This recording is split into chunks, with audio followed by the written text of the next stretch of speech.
ମିନୁ ଚଢ଼େଇ ତା ପରିବାର ସହ ମଧୁବନ ଜଙ୍ଗଲକୁ ରହିବାକୁ ଆସିଲା। ସେଠି ସେମାନେ ଆସି ଗୋଟେ ଘରେ ରହିବାକୁ ଲାଗନ୍ତି। ଆରେ ବା ସୋନୁ, ଏ ଘର କେତେ ସୁନ୍ଦର ହେଇଛି। ଆଉ ଏ ଘର ପାଖରେ ଦୋଳି ବି ଅଛି। ଆମ ପିଲାମାନେ ଖେଳିବାକୁ ବହୁତ ଖୁସି ହେବେ। ହଁ ମିନୁ, ଆମକୁ ଏ ଘର ବହୁତ ଶସ୍ତା ଦାମରେ ମିଳିଗଲା। ସନ୍ଧ୍ୟା ବେଳକୁ ଗୁଡି ଆଉ ମାନୁ ସେ ଦୋଳିରେ ଖେଳିବାକୁ ଲାଗିଲେ। ସେମାନେ ଜାଣିନଥିଲେ ଯେ ସେ ଦୋଳି ଲାଗିଥିବା ଗଛରେ ଗୋଟେ ଡାହାଣୀ ରହୁଛି। ସେମାନେ ଏମିତି ଦୋଳି ଖେଳୁଥିବା ବେଳେ ମାନୁ ହଠାତ୍ ସେ ଦୋଳିରୁ ଖସି ପଡ଼ିଲା। ଆରେ ମାନୁ, ତୁ ଦୋଳିରୁ ଖସି ପଡ଼ିଲୁ କେମିତି? କେଜାଣି ମୁଁ କେମିତି ଖସି ପଡ଼ିଲି କିଛି ବୁଝିପାରୁନି। ମତେ ଲାଗିଲା କିଏ ଯେମିତି ପଛପଟୁ ମତେ ଠେଲିଦେଲା। କାଇଁ, ଏଠି ତ ଆମ ଛଡା କେହି ବି ନାହାନ୍ତି। ଚାଲେ ଆମେ ଘରକୁ ଯିବା। ରାତିରେ ସମସ୍ତେ ଶୋଇଥିଲେ। ସେତିକି ବେଳେ ମାନୁକୁ ଦୋଳିରେ କାହାର ଝୁଲିବାର ଶବ୍ଦ ଶୁଭାଯାଏ। ସେ ଯାଇ ଝରକା ପଟେ ଦେଖେ, ଦୋଳିରେ କେହି ବି ନାହାନ୍ତି। ସେ ବହୁତ ଡରିଯାଏ ଆଉ ଯାଇ ଶୋଇପଡେ। ମା ବାପା, ରାତିରେ ମତେ ଦୋଳିରେ କାହାର ଝୁଲିବାର ଶବ୍ଦ ଶୁଭାଗଲା। ଆଉ ମୁଁ ଯେମିତି ଝରକା ପଟେ ଦେଖିଲି, କେହି ବି ସେ ଦୋଳିରେ ବସି ନଥିଲେ। ଦୋଳି ମନକୁ ମନ ଝୁଲୁଥିଲା। ଆରେ ପୁଅ, ରାତିରେ ଜୋରେ ପବନ ହେଉଥିବ, ସେଥିପାଇଁ ଦୋଳି ମନକୁ ମନ ଝୁଲୁଥିବ। ଏଥିରେ ଏତେ ଡରିବାର କଣ ଅଛି? ନାଇଁ ବାପା, ପବନ ଜମାରୁ ହେଉନଥିଲା। ମତେ ଲାଗୁଛି ସେ ଦୋଳିରେ କୋଉ ଭୂତ ରହୁଛି। ଗୁଡି, ତୁ ତ ମୋ କଥା ବିଶ୍ୱାସ କରେ। ମତେ ଏବେ ସେ ଦୋଳି ପାଖକୁ ଯିବାକୁ ହିଁ ଡର ଲାଗୁଛି। ମାନୁ, ତୁ ସେ ବେକାର କଥା ଛାଡେ। ଚାଲେ ଆମେ ପିଲାମାନଙ୍କ ସହ ଖେଳିବାକୁ ଯିବା। ଏହା କହି ସେମାନେ ଦୁଇ ଜଣ ଖେଳିବାକୁ ଚାଲିଯାଆନ୍ତି। ଆମେ ଏ ଜଙ୍ଗଲକୁ ନୂଆ ଆସିଛୁ, ତମେ ମାନେ କଣ ଆମ ସାଙ୍ଗ ହେବ? ହଁ, କାହିଁକି ନୁହଁ। ଚାଲ ତାହେଲେ ଆମ ଘର ପାଖରେ ଯୋଉ ଦୋଳି ଅଛି ଆମେ ସେଇଠି ଖେଳିବା। ହେ ବୋଉ, ନାଇଁ ନାଇଁ, ତମ ଘର ପାଖରେ ଗୋଟେ ଡାହାଣୀ ରହୁଛି। ଆମ ମା ମାନେ ମନା କରିଛନ୍ତି ସେଠାକୁ ଯିବା ପାଇଁ। ଆରେ, ତମେ ମାନେ କଣ ସେ ଡାହାଣୀକୁ ଦେଖିଛ? ତାହେଲେ କେମିତି କହିପାରୁଛ ସେଠି ଡାହାଣୀ ଅଛି ବୋଲି? ଚାଲ ଆମେ ସେଠି ମଜା କରି ଖେଳିବା। ସେଠି ସେମିତି କିଛି ବି ନାହିଁ। ଏହା କହି ସେମାନେ ସେହି ଦୋଳି ପାଖକୁ ଖେଳିବାକୁ ଯାଆନ୍ତି ଆଉ ମଜା କରି ଦୋଳିରେ ଖେଳିବାକୁ ଲାଗନ୍ତି। ଯେମିତି ମାନୁ ଆଉ ଗୁଡି ଘରକୁ ପାଣି ପିଇବାକୁ ଯାଇଛନ୍ତି, ସେ ଡାହାଣୀ ବିଟୁ ଆଉ ଟିକିକୁ ଧକ୍କା ଦିଏ। ସେମାନେ ଯାଇ ଗୋଟେ ଗାତରେ ପଡିଯାଆନ୍ତି। ହେ ବୋଉ, ମରିଗଲି ଲୋ, ମରିଗଲି। ଆରେ, ଆମେ ଏ ଗାତରେ କେମିତି ପଡିଗଲେ? ଆଉ ଏ ଗାତ କୋଉଠୁ ଆସିଲା? ମୋ ଦୁନିଆକୁ ତମମାନଙ୍କୁ ସ୍ୱାଗତ ପିଲାମାନେ। ଡାହାଣୀ, ଡାହାଣୀ, ଇଏ ତ ସେଇ ଡାହାଣୀ। ଆମକୁ ବଞ୍ଚାଅ, କିଏ କୋଉଠି ଅଛ ବଞ୍ଚାଅ।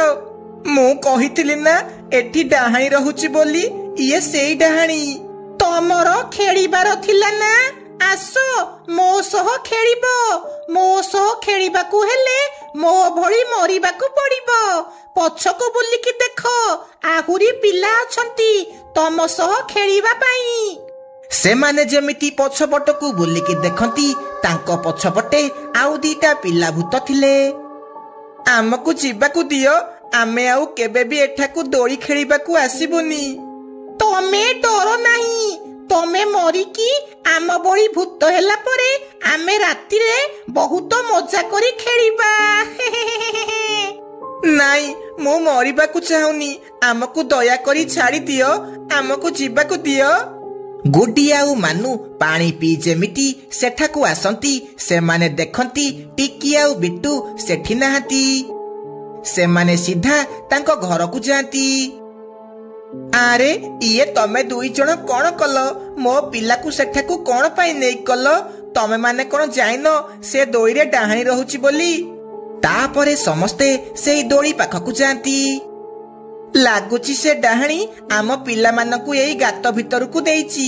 ଏବେ ଆମେ ତାକୁ କେମିତି ବଞ୍ଚେଇବା? ଏସବୁ ମୋ ପାଇଁ ହେଇଛି। ମୁଁ ଯାଇ ସେମାନଙ୍କୁ ବଞ୍ଚେଇକି ଆଣିବି, ତମେ ବ୍ୟସ୍ତ ହୁଅନି। ଗୁଡି, ମୁଁ ବି ତୋ ସହ ଯିବି। ଏହା କହି ସେମାନେ ଦୁଇ ଜଣ ସେହି ଗାତ ଭିତରକୁ ଯାଆନ୍ତି। ସେଠି ସେ ଡାହାଣୀ ଥିଲା। ଆରେ ବା, ତମେ ମାନେ ବି ଆସିଗଲ ମରିବାକୁ। ବାଃ, ମଜା ଆସିଗଲା। ଆମେ ମରିବାକୁ ଆସିନୁ, ଆମେ ତମ ସହ ସାଙ୍ଗ ହେବାକୁ ଆସିଛୁ। ଇଏ ନିଅ, ଆମେ ତମ ପାଇଁ ଜୁସ୍ ଆଣିକି ଆସିଛୁ। ଇଏ ନିଅ। କଣ, ତମେ ଆମ ପାଇଁ ଜୁସ୍ ଆଣିକି ଆସିଛ? ଦେଲ ପିଇବା। ଗୁଡି ସେମାନଙ୍କୁ ସେ ଜୁସ୍ ଦିଏ। ସେମାନେ ଯେମିତି ସେ ଜୁସ୍ ପିଇଛନ୍ତି ସେମାନେ ଜଳିବାକୁ ଲାଗନ୍ତି, କାହିଁକି ନା ଗୁଡି ସେ ଜୁସ୍ ଭିତରେ ଗଙ୍ଗା ଜଳ ମିଶେଇଥିଲା। ସେମାନେ ଜଳି ପୋଡ଼ି ପାଉଁଶ ହେଇଯାଆନ୍ତି। ତାପରେ ସେହି ଦିନଠୁ ପିଲାମାନେ ମଜା କରି ଦୋଳିରେ ଖେଳିବାକୁ ଲାଗନ୍ତି। କାଳୁ କାଉର ଚାକିରି ପକ୍ଷୀପୁର ଜଙ୍ଗଲରେ ହେଲା। ସକାଳେ ତା ଡ୍ୟୁଟି ବୋଲି ସେ ରାତି ବସରେ ପକ୍ଷୀପୁର ଜଙ୍ଗଲରେ ପହଞ୍ଚିଲା। ସେ ଆସି ଦେଖିଲା ଜଙ୍ଗଲ ପୁରା ଖାଲି, କେହି ବି ବାହାରେ ବୁଲୁନାହାନ୍ତି, ସମସ୍ତେ ଘର ଭିତରେ ଅଛନ୍ତି। ଆରେ ଇଏ କଣ, ଏତେ ବଡ ଜଙ୍ଗଲ ଆଉ ଏତେ ସାରା ଘର, କିନ୍ତୁ କେହି ବି ବାହାରେ ବୁଲୁନାହାନ୍ତି କଣ? ଜଙ୍ଗଲ ଏତେ ସୁନସାନ କାହିଁକି? କଥା କଣ? ସେତିକି ବେଳେ ସେ ଦେଖିଲା ଜଣକ ଘରେ ଲାଇଟ୍ ଜଳୁଛି। ସେ ଯାଇ ତା କବାଟ ବାଡେଇଲା। ସେ ଘର ଭିତରୁ ଜଣେ ବୁଢା ମଉସା ବାହାରିଲା। ପୁଅ, ତୁ କିଏ? ମୁଁ ତ ତତେ ଆଗରୁ ଏ ଜଙ୍ଗଲରେ ଦେଖିନି। ମଉସା, ମୋ ନାଁ କାଳୁ। ମୁଁ ଏ ଜଙ୍ଗଲକୁ ନୂଆ ଆସିଛି, କିନ୍ତୁ ଏ ଜଙ୍ଗଲ ଏତେ ସୁନସାନ କାହିଁକି? ଏ ଜଙ୍ଗଲରେ କଣ ପକ୍ଷୀମାନେ ରାତି ହେଲେ ବାହାରୁ ନାହାନ୍ତି ନା କଣ? ପୁଅ, ତତେ ମୁଁ ଏବେ କିଛି ବି କହିପାରିବିନି। ତୁ ଏବେ ଜଲ୍ଦି ତୋ ଘରକୁ ଯା, ଆଉ ଜମାରୁ ଘରୁ ବାହାରକୁ ଆସିବୁନି। କାଳୁ ସେ ବୁଢା ମଉସା କଥା କିଛି ବି ବୁଝିପାରିଲାନି, ଆଉ ସେ ନିଜ ଘରକୁ ପଳେଇଲା।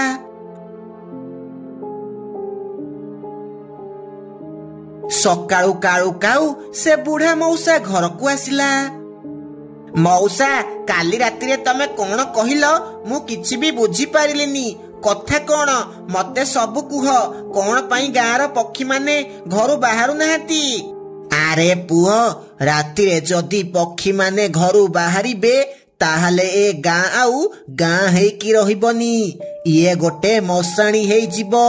ମଶାଣି କାହିଁକି ନା ସନ୍ଧ୍ୟା 7ଟା ହେଲେ ଏ ଗାଁରେ ଭୂତ ମାନଙ୍କର ଆତଙ୍କ ଖେଳି ଯାଉଛି, ଆଉ ଯିଏ ବି ଘରୁ ବାହାରୁଛି ସେ ମରି ଲାଶ ହେଇ ଗଛରେ ଲଟକିକି ରହୁଛି। ନା ମଉସା, ଆଜିକାଲି ଦୁନିଆରେ ଭୂତ କୋଉଠି ଅଛନ୍ତି?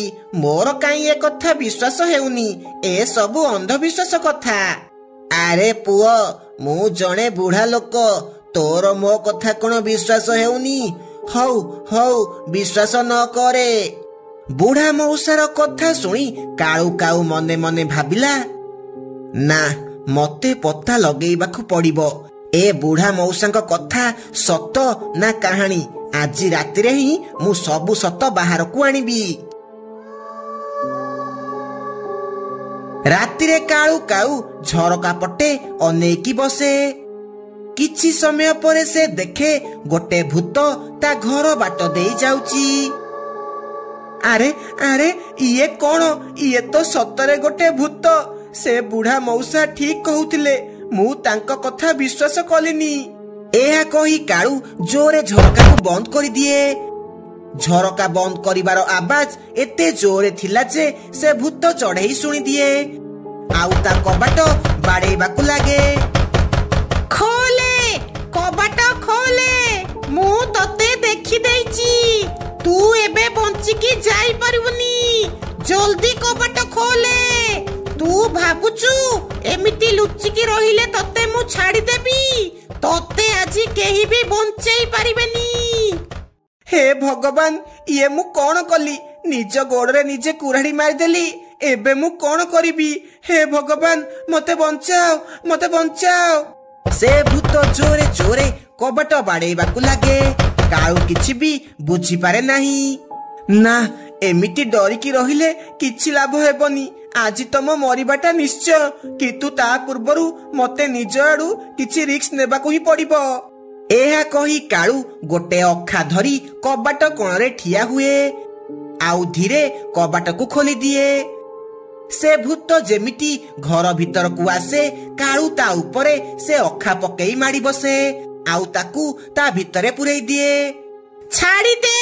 ଛାଡ଼ିଦେ ମତେ କହୁଛି, ଇଏ ତୁ ମୋ ସହ କିଛି ବି ଠିକ କଲୁନି, ତୁ ମୋ ସହ ଧୋକା କଲୁ। ଏବେ ମୁଁ ତତେ ଛାଡ଼ିବିନି, ତୁ ଏବେ ଆଉ ବଞ୍ଚିକି ଯାଇପାରିବୁନି। ତୁ ହେଇଥିବୁ ବଡ ଭୂତ, କିନ୍ତୁ ତୁ ମତେ ଜାଣିନୁ। ମୁଁ ହେଉଛି ହନୁମାନଙ୍କର ଭକ୍ତ। ମୁଁ ହନୁମାନ ଚାଳିଶା ପଢିବି ଆଉ ତୁ ଏଇଠି ଜାଳି ପୋଡି ପାଉଁଶ ହେଇଯିବୁ। କହ, ତୁ ଏସବୁ କଣ ପାଇଁ କରୁଛୁ? ମୁଁ ଏସବୁ କରୁନି, ଏସବୁ ଆମ ଭୂତ ସର୍ଦ୍ଦାର ଆମ ଦ୍ୱାରା କରଉଛି। ସେ ଚାହୁଁଛି ସବୁ ପକ୍ଷୀ ମାନଙ୍କୁ ମାରି ଏ ଗାଁ ଉପରେ ରାଜ କରିବାକୁ। ସେଥିପାଇଁ ସେ ଆମକୁ ପଠେଇଛି ପକ୍ଷୀ ମାନଙ୍କୁ ମାରିବାକୁ। ମତେ ଛାଡ଼ି ଦିଅ, ମୋର କିଛି ବି ଭୁଲ ନାହିଁ। ଏହା ଶୁଣି କାଳୁ କାଳୁ ବହୁତ ଆଶ୍ଚର୍ଯ୍ୟ ହେଇଯାଏ। ତାପରେ କାଳୁ କିଛି ଗାଁ ବାଲାଙ୍କ ସହ ସେ ଭୂତର ସର୍ଦ୍ଦାର ପାଖକୁ ଯାଏ। ସେଠି ଯାଇ ସେମାନେ ଦେଖନ୍ତି ଭୂତମାନଙ୍କ ସର୍ଦ୍ଦାର ଭୂତମାନଙ୍କୁ ଅର୍ଡର ଦେଉଛି, ଶୁଣ ଭୂତମାନେ, ତମେ ଯାହା ବି କରୁଛ ସେମିତି କରିଚାଲ। ଏ ଗାଁ ବାଲାଙ୍କୁ ସେମିତି ମାରିଚାଲ। ଆମର କେହି କିଛି ବି କରିପାରିବେନି। ଆଉ କିଛି ଦିନ ପରେ ଏ ଗାଁ ଆମର ହେଇଯିବ ଆଉ ଆମେ ଏ ଗାଁ ଉପରେ ରାଜ କରିବା, ରାଜ। ସେ ଗାଁ ବାଲା ଗୋଟେ ତାନ୍ତ୍ରିକକୁ ବି ନେଇକି ଆସିଥିଲେ। ତୁ କଣ ଆମ ମାନଙ୍କୁ ମାରିବୁ? ଆଜି ତୋର ଖେଳ ଶେଷ ହେଇଗଲା ଭୂତମାନଙ୍କ ସର୍ଦ୍ଦାର। ଆଜି ତୁ ବଞ୍ଚିକି ଯାଇପାରିବୁନି।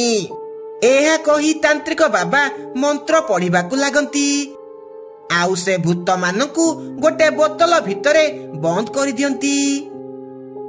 କାଳୁ କାଉ, ତୋର ବହୁତ ବହୁତ ଧନ୍ୟବାଦ। ଆଜି ତୋ ଯୋଗୁ ମୁଁ ଏ ଦୁଷ୍ଟ କବଳରୁ ବଞ୍ଚି ପାରିଲି। ଗାଁ ବାଲା, ମୁଁ ତମ ସହ ଯାହା ବି କରିଛି ମତେ କ୍ଷମା କରିବ। ମୋ ଆତ୍ମାକୁ ଏବେ ଶାନ୍ତି ମିଳିଗଲା।